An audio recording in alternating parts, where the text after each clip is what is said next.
So we are at about 106. Yeah. We think we'll Yeah. go ahead and get going. Yeah.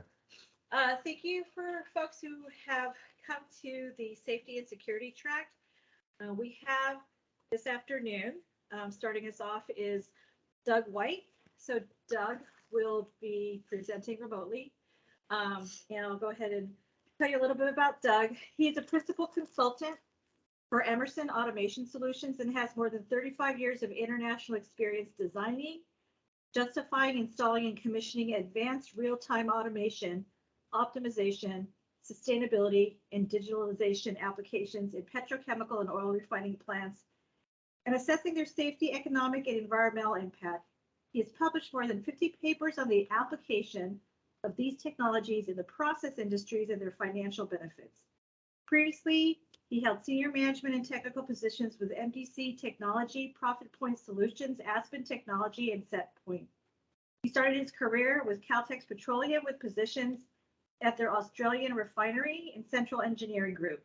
He has a Bachelor's in Chemical Engineering from the University of Florida and MS from California Institute of Caltech, Institute of Technology, and an MA and PhD from Princeton University. Welcome, Doug White. On the topic of, I'm sitting here, safety first, innovative advanced analytical and automation solutions for improving safety. Okay, thank you. Thank you. I hope I'm coming through clearly. I, as of Monday, was planning to be there in person, but unfortunately, I was exposed to someone who's got an active COVID case, so decided that was not a good idea to come. So anyway, let's go with our next slide. Again, I'm Doug White, as I said, and we can skip that. We'll go on to Emerson. Let's move on to the next slide, Marcelo. Yeah. So just a bit on Emerson. Emerson's a $14 billion a year company. It's over 100 years old. I think it's working in almost every country in the world. It is well known for its extensive portfolio of automation, devices, software, and services. And one of the things that happened in the last year that's pretty significant is Emerson bought a majority share in Aspen Technology, and so their very fine software portfolio is now joins the family of products that Emerson has. So sustainability is a subject of interest, and so in the lower left slide, you can see some of the things that Emerson's doing for sustainability. One of the things I didn't know was that we have 60,000 wind turbines controlled by Emerson Systems. So I think that's pretty good. And we also are controlling some of the largest solar farms in the world as well. Next slide, please. Okay, now, there we go. Is the sound coming through on that? Not yet. It's a sec. I'm going back. Okay, go down to the bottom of the slide. Okay. Yeah, no, yeah, hit that there. Okay, hopefully not all annotated. It's coming. It sounds coming through. It's not coming through. Well, It is. it is. It's okay. Good.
Okay, go on to the next slide, Marcelo. Well, I think we can all agree that's what happens when things go really bad. And so the question is, how can we make sure, or how can we help to reduce the risk and reduce the probability of that kind of a thing happening? And so what we think are that there are advanced analytical and automation solutions that can help. Here are just three examples. Most of the devices now that are transmitters that are installed in the field have diagnostic software. So here's one case where problem with a boiler would have had a potential equipment damage and safety impact. Then another case of using data analytics on key pumps. They detected an anomalous relationship between the changes in the pump intake pressure, amps, and motor temperature. This would have been something very difficult to detect manually, and it avoided a pump failure that, of course, could have created a safety incident. And then another example, European refinery had 4 similar and parallel amine trains. They thought they were all the same. They had the same materials. They thought they should corrode at the same rate, but they put in corrosion monitoring and discovered that one had a dramatically higher corrosion rate. And if it had failed, it would have possibly failed prior to the next shutdown. That would have caused a safety incident and production losses. So with this information, they were able to bring things under control. Next slide. So, what can we do with the advanced analytics and diagnostics we have today? Well, first of all, we can provide early warning. We can understand process conditions via analytics that may be creating equipment faults. We can have determination of when service might be necessary on critical equipment and looking at the root cause of failure so we can identify problems and eliminate them. And this all can be available at your desk. So the next slide, please. So in here, we'll go through a short agenda, then look at what the data tells us we need to focus on. What are the regulatory risks as well? How can recent technology advances improve safety? What comes next? And then summary and questions. Next slide, please. So if we have a safety incident, we can think about 4 potential areas of problems. First of all, and most importantly, is personnel impact. We want to make sure that everyone goes home at the end of their shift. Safety incident can have an environmental impact on the surrounding area. It can have a community impact, and of course, it can have a financial impact as well. Next slide, please. So this is the way we measure in those different areas in terms of metrics. And so there are metrics that we'll use on safety, and we're going to look at some of those in future slides. But on occupational safety, on environmental, community, and financial, there are many different things that we look at in terms of deciding whether or not something is worth improving. Next, please. So in 2010, the American Fuels and Petrochemical Manufacturing Association and the American Petroleum Institute joined together and started this advanced process safety program. And so they have established consistent data collection now. And almost every safety event from virtually the entire U.S. refining industry and the majority of the petrochemical industry is logged and is available. And this information is publicly available. So they broke into 2 areas, occupational safety and process safety. And that's kind of what we'll use as a guide going forward as well. Now they have event classification. Tier 1 is loss of primary containment, which has a significant consequence. Tier 2 is loss of primary containment of lesser consequence. And there are dollar values associated with whether or not there's Tier 1 and Tier 2, and also whether or not there are injuries or lost time incidents. So, and then Tier 3 and Tier 4 are lesser significance. Next slide, please. So what does the data tell us? Okay, next slide. So from that safety program I mentioned, they keep very consistent data about the total incident reportable rate. And so if we look for refineries and petrochemical plants, over the past 20 years, you know, the incident rate has dropped by about 75%. So that is excellent, and we should be proud of that. But if we look from about 2014, 2015 on, there really hasn't been any drop. It's pretty much been the same level. And so what we wanted to do is to see if we can start that down again so it's even a safer place to operate. Next. Next slide, please. If we look at Tier 1 and Tier 2, the picture is not quite so rosy.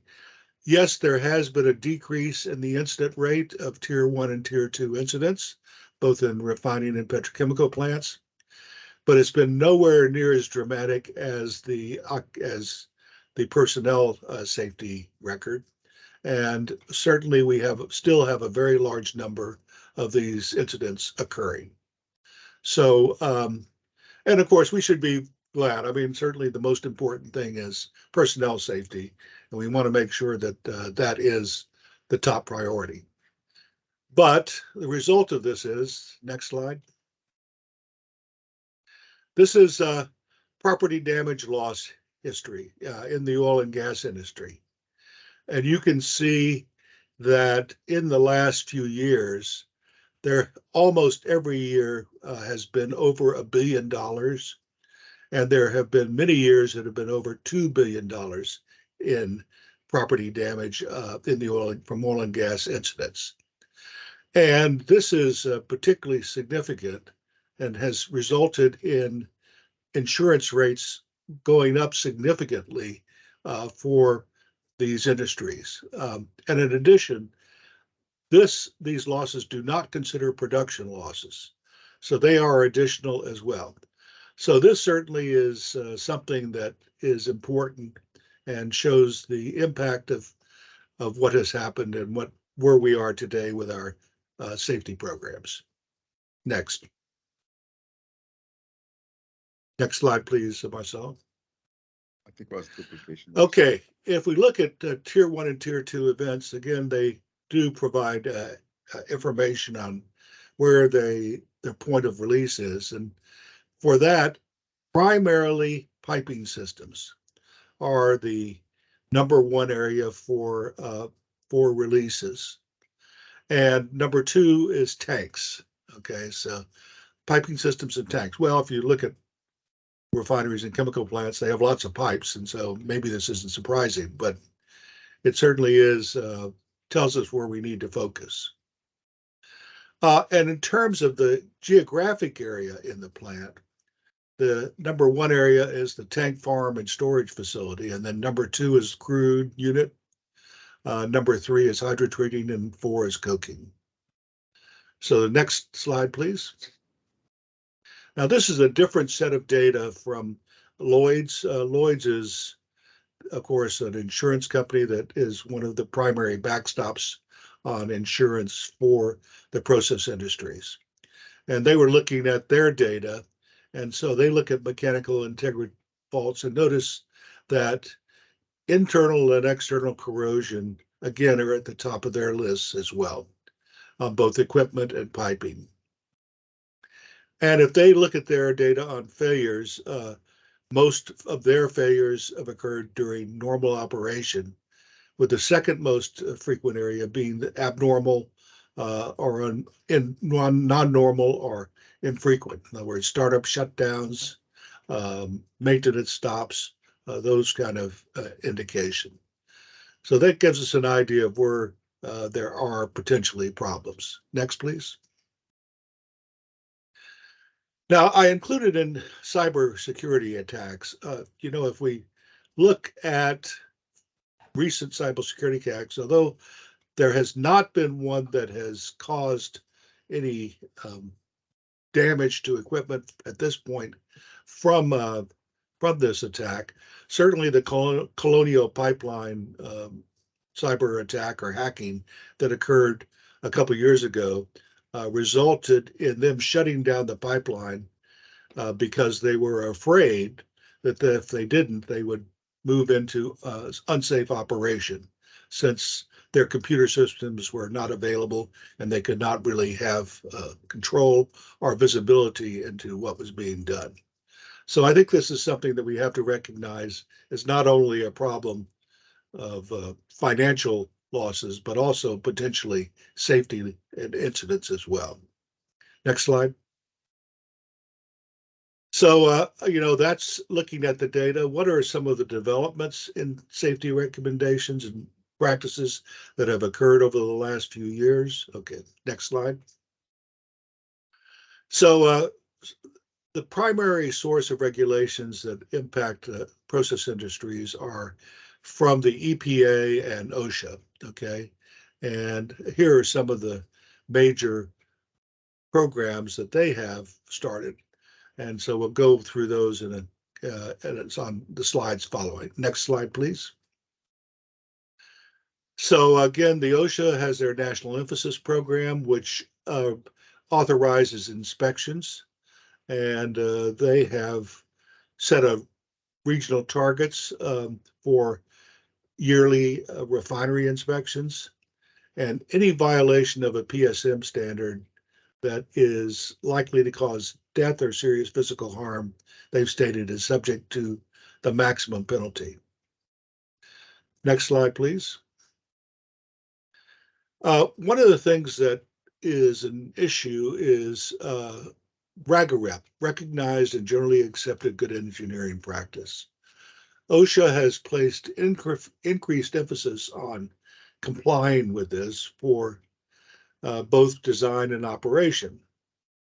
Some of the major fines that have come in with regard to violations of this, but there is no rigorous definition of this factor. Basically, they mentioned standard sources and they mentioned vendor information as being what should be followed, but there isn't a checklist of things that you can do to make sure that you're following what they would call recognized and generally accepted good engineering practice. Next. For the process industries, probably the Bible is IEC 61511, which is an international standard. It has been accepted by ISA and by ANSI. And so this really defines the design and implementation and operation of safety instrumentation systems. And so it's very detailed and does outline what should be followed. Next slide, please. So again, there are published documents available, part 1, part 2, and part 3. And this has been stated by OSHA to be basically an established, recognized, and generally accepted good engineering practice. Okay. So that's, again, one way of achieving compliance.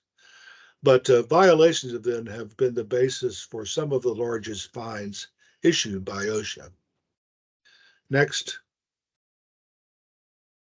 And again, the example we showed was a HF alkylation unit. There have been at least 6 significant safety incidents in the last 13 years, which have involved this. And the problem is these are often near population centers. And so there is a real issue with regard to the potential problems associated with problems in this unit. So there has been a request by the Chemical Safety Board to update the study on the hazards of the HF unit. Next slide, please. Risk management plan, that's, everybody has, every site is supposed to have a risk management plan in place. And this has actually been in requirement since about 1970 when the first Clean Air Act came out. And it has been defined over the years in various regulations and reconsiderations. And there is a document available from the API on the risk management plan guidance for petroleum refineries. Next slide, please.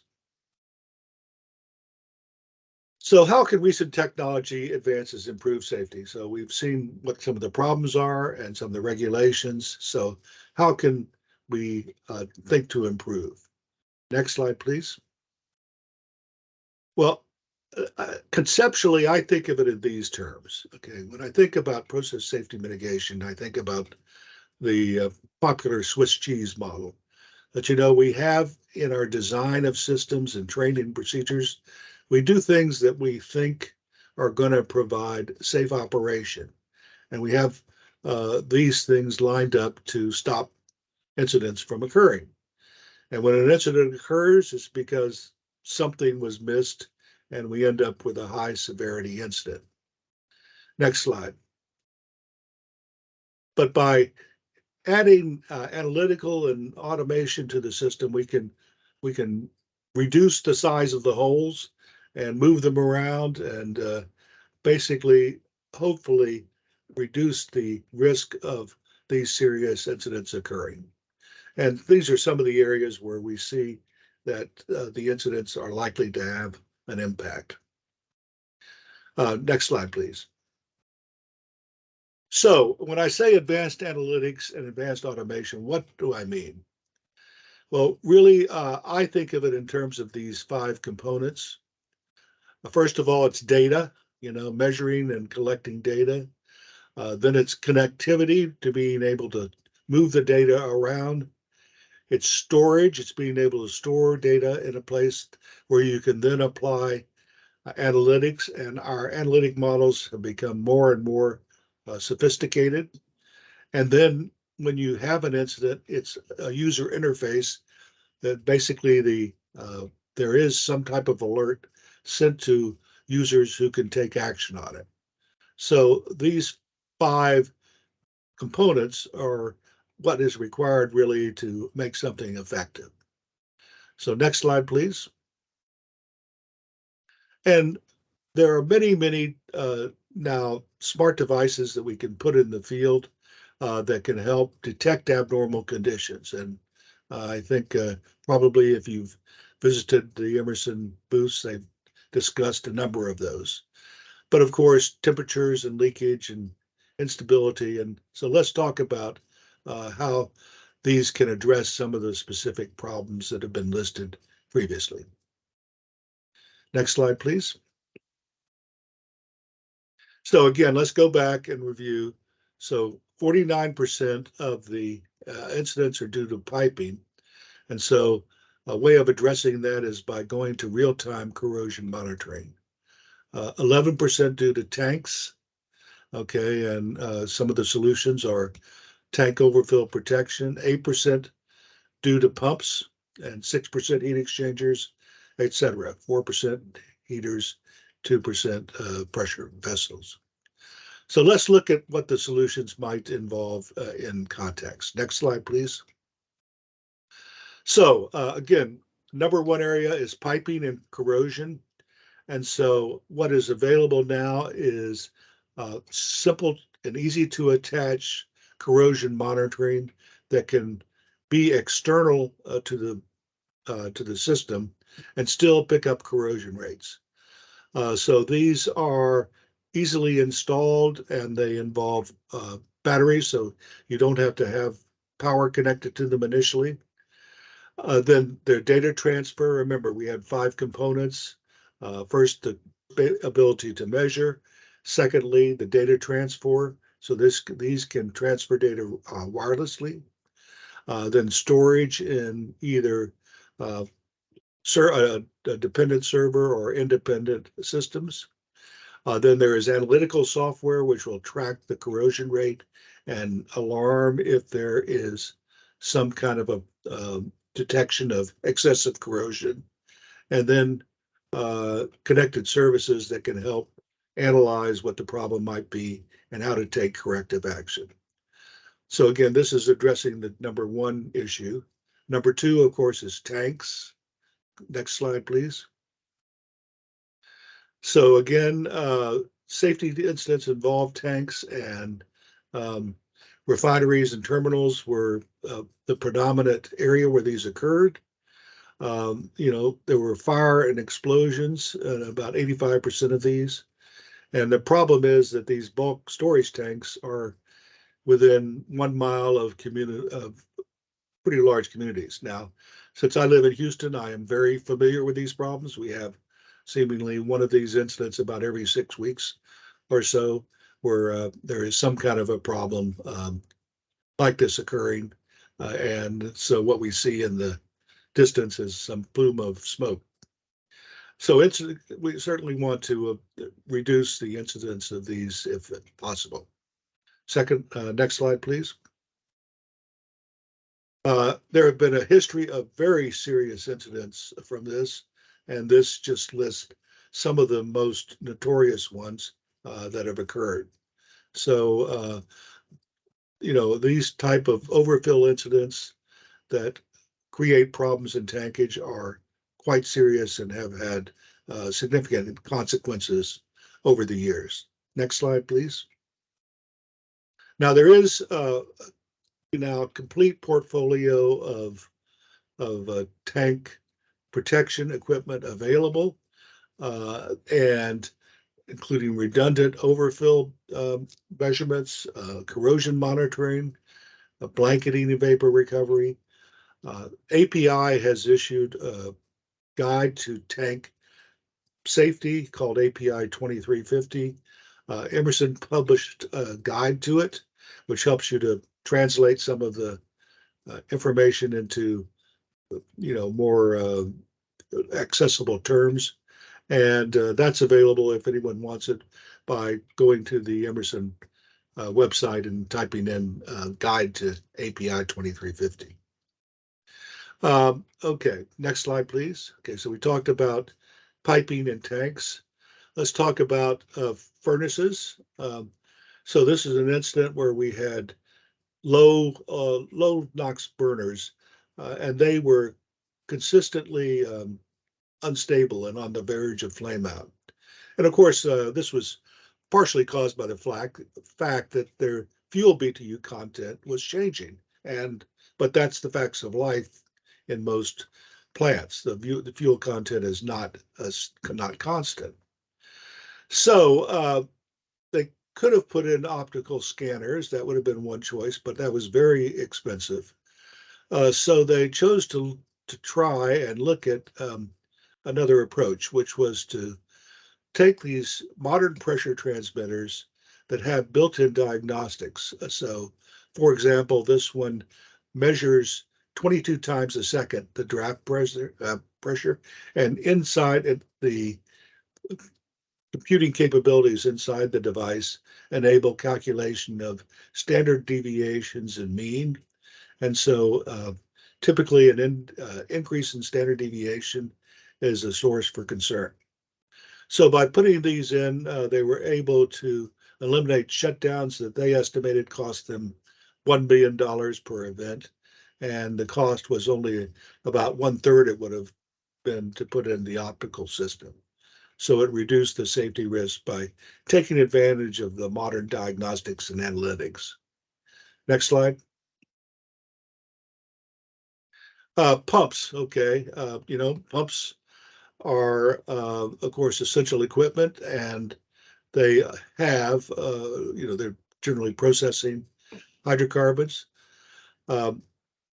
Now they have gone to dual seals as a redundant barrier to reduce the risk of process loss.